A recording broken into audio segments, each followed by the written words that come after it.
सुबह के 4 बजे का समय था। बेटी पूनम के कमरे से लगातार कामुक आवाजें आ रही थी। पलंग चू चू कर रहा था। पिता नरेश ने चुपके से कमरे में झांका तो बेटी पूनम नंगे बदन घोड़ी बनकर पड़ोस में रहने वाले परवीन से करवा रही थी। परवीन घुटने टेक कर जोर जोर से पंप मार रहा था।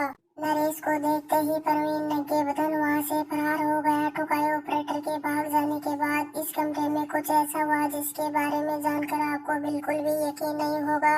दोस्तों, चिढ़ती जवानी और हवस की यह कहानी उत्तर प्रदेश के कानपुर से सामने आई है। यहाँ की रहने वाली 18 साल की पूनम पड़ोस में रहने वाले परवीन से प्यार करती थी। एक दिन रात को परवीन पूनम के कमरे में आकर उसको मजा दे रहा था। तभी पूनम के पिता नरेश ने इन दोनों को देख लिया तो परवीन अपने सारे कपड़े छोड़कर वहाँ से भाग गया। तो पूनम डर के मारे कांपने लगी। उसे लगा कि पापा आज मुझे बहुत मारेंगे, लेकिन ऐसा कुछ भी नहीं हुआ। नरेश अपनी बेटी से बोला, तू कहाँ परवीन के चक्कर में पड़ी है?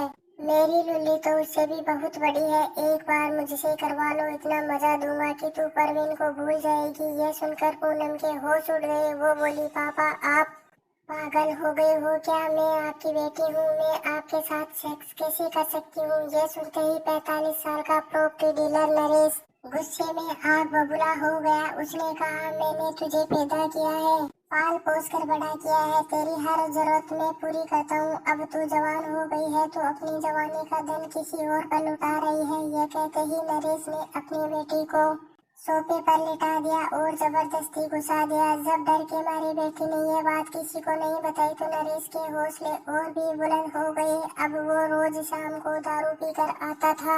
पत्नी के सो जाने के बाद चुपचाप बेटी के कमरे में जाकर उस बेचारी को रात भर सोने नहीं देता था। कई दिनों तक पूनम अपने पिता की हैवानियत सहन करती रही, लेकिन जब नरेश ने उसे बैक डोर से एंट्री करवाने की मांग की तो पूनम का सब्र का बांध टूट गया। उसने यह बात अपनी माँ को बता दी। माँ ने अपने पति को समझाने की बहुत कोशिश की, लेकिन अब तक हैवान पिता जवान बेटी के साथ सेक्स करने की लत लग चुकी थी। पहले वो सिर्फ रात में करता था, लेकिन पत्नी को पता चलने के बाद दिन में भी करने लगा। एक दिन शाम को पूनम रोटी पका रही थी, तभी दारू के नशे में धुत होकर नरेश वहाँ पहुँच गया।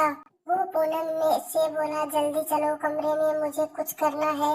तो पूनम गुस्से में बोली, दिखाई नहीं देता क्या मैं रोटी बना रही हूँ? फिर नरेश ने दोबारा बोला, जल्दी कमरे में चलो, मुझे करना है। नरेश जब 2 बार ये बोल चुका था तो पूनम नरेश के साथ नहीं गई। तब नरेश जबरदस्ती उसका हाथ खींचकर कमरे में ले जाने लगा। तभी पूनम की नजर वहाँ रखे फावड़े पर पड़ी। उसने तुरंत फावड़ा उठाया और अपने पिता के सिर पर वार कर दिया। एक ही शॉट में नरेश ताश के पत्ते की तरह जमीन पर गिर गया। पूनम अब किसी भी हाल में अपने पिता को जिंदा नहीं छोड़ना चाहती थी। उसने एक के बाद एक कई वार करके अपने पिता को मौत के घाट उतार दिया। ये सब कुछ पूनम की माँ की आंखों के सामने हुआ था, जिसके बाद इन दोनों ने परवीन को भी फोन करके बुला लिया। फिर तीनों ने पूरे किचन को साफ किया और नरेश के शव को घर से कुछ दूरी पर फेंक दिया। इसके बाद पुलिस ने शव मिलने की सूचना पर वहाँ पहुंची और पूरे मामले की छानबीन करके पूनम की माँ पूनम व परवीन को गिरफ्तार कर जेल भेज दिया। तो दोस्तों, आप ऐसी घटनाओं से सावधान रहें, सुरक्षित रहें। धन्यवाद।